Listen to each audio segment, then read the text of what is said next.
52. It's not my age yet. It's not the number of combinations you can have at Chipotle or even the number of games my boyfriend has trumped me at Trivia Crack. It's actually the number of text messages a person receives in one day. But for some of you, that's first bell. You think you're being all coy, texting in your pockets and stuff, but when a teenager looks down at their groin and laughs, we as teachers know you're on social media. When you pair up those 52 texts with the 81 emails that most people receive in one day, not even counting the thousands of tweets or I like what you had for lunch on Instagram or happy birthday like on Facebook, we are a society craving for communication and craving for someone to pay attention to us. But my question for you is, when did the birthday post repeat and replace the birthday card? When did the almighty good morning beautiful text replace the almighty football note? For most of us, we probably have these notes at home in jars. You're cleaning your room and you're supposed to be paying attention and getting things done, and you're reading through, looking for that kid in middle school that you no longer talk to or don't see or moved away. For me, the power of the written word and the football note came through in 3rd grade. When Chris Conti sat down, took out a piece of paper, and in his best cursive, wrote me a note telling me that he was mine. He waited for Sister Linda to turn her back so he could pass it to Guy Bugman, to Tracy Taylor, to Nicole Pygon, and it made it into my hot little hands. And 32 years later, I sit here with this note. It's mine. Someone took time out of their day to tell me how important I was to them. It's not that I couldn't see it really quick in 15 seconds, or I couldn't face shot it or screenshot it and save it forever, but he took his time and folded it just so it would be mine. And 32 years later, I can still hold that note and read the cool words and kind words he sent to me. We are such a society craving people's attention that we've kind of given away to great handwriting and great written letters. The power of the written word is huge. People hold it forever. It changes their lives. And I never started to realize that until one day when I was a senior in high school. The power of the written word changed my life. We didn't have texting back then. We didn't have any social media. We had nothing. Literally, I couldn't say, hey, I know you saw my brother get charged for murder last night on the television. I know you saw him take out in handcuffs and get into the police car. I couldn't tweet that out. I couldn't throw it up on my Facebook. Instead, I had to walk into my high school at Kettering Fairmont and see 1,800 faces that didn't know what to say. They were like, oh, glad I'm not you today. They couldn't even make eye contact with me, not even the teachers. They looked down at the floor, and I just walked by, over a half a mile to my homeroom.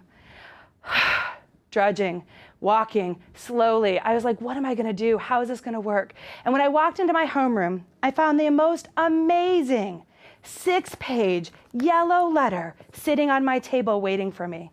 And when I picked it up, it was from my English teacher, John King. And I looked and it said, hey, you didn't do this. This is not you. This is not who you are. You're going to go on to do great things and to change the world. You are a good person. And at that moment, my healing truly started. I started to realize that that man took time out of his day to tell me I was going to be okay and I was going to get through this. And with that letter, as I stand here 25 years later, I still read it when I need motivation, encouragement, or a good kick in the butt from Mr. Keene. But as I became a teacher, I thought, how could I use the power of the written word for my students? Well, my first year teaching, things started to happen. Oklahoma City bombing. We had 2 students commit suicide. We then started to watch the world fall apart as the Twin Towers started to come down. And I started to realize that we wait until something's happened tragically or we've lost somebody to tell them how we really feel. So the next day I went into class and I said, hey, get out a piece of paper, put your name up top. We are going to tell each other what we really think about each other today. Students were like, what? What's going on? Immediately they got out paper and they started writing things like, Olivia, I love the way you make me laugh every day. Those knock-knock jokes are the best. Hey, Cameron, way to go in basketball. You really support us well. But most of all, you always give me a high five, and I appreciate that. I watched them run around the classroom, talk to each other, and not at each other. That day when they left, I saw them differently. They were now a kinder, gentler group of people who loved and respected one another and carried that out. but I never realized how powerful those notes were until 15 years later. I went to a reunion at Kettering Fairmont High School, and kids, literally grown adults now, started running up to me. Miss L, waving these letters. I'm like, what is going on?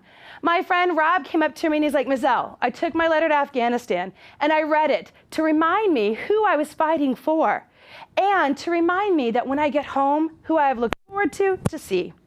One of my students, Jason, he's like, Miss L, my mom sent this to me in prison, and I read it all the time to remind myself that I was a good person and that at one point in my life, people truly cared about me. The power of the written word is transformational. You never know what you're going to write on a person's paper or what letter you're going to write that's going to carry for literally 32 years or how it's going to change their lives. In this world of bullying, we know technology is for cowards, but pen and paper are for warriors. That power of the written word you can use to heal, love, and to grow as an individual. But for me, it began way back in 3rd grade, but the power didn't hit me until I truly hit 40. When I turned 40, I lost my parents about 12 weeks apart from each other, both my mom and my dad. And I didn't know what I was going to do. And as I fell into depression, I thought the only thing I could do was write. Every day for a year, I committed myself to writing a thank you note to anyone. It could be a local teacher, one of my students. It could be anyone, famous, sports, anybody that was out there that made my day. And what I found is I used that as therapy to release some of the depression I was going through. But I never realized that other people were in the same boat. People started writing me thank you notes for my thank you notes. Like, who does that? President Bush does that. He wrote me a thank you note and thanked me for being a teacher and growing the next generation of students and workers. All of a sudden, I got a thank you note from Sandra Day O'Connor, thanking me again for being a teacher. She said she had an easy job on the Supreme Court compared to what we do every single day. I was shocked. Even the fudge lady in Waynesville, Ohio, thanked me for making fudge with her that day. And I began to realize as I got these notes back that we as a culture need to acknowledge one another, to take time out of our day to say, you matter. And the only way I find that is forever permanent is the written word.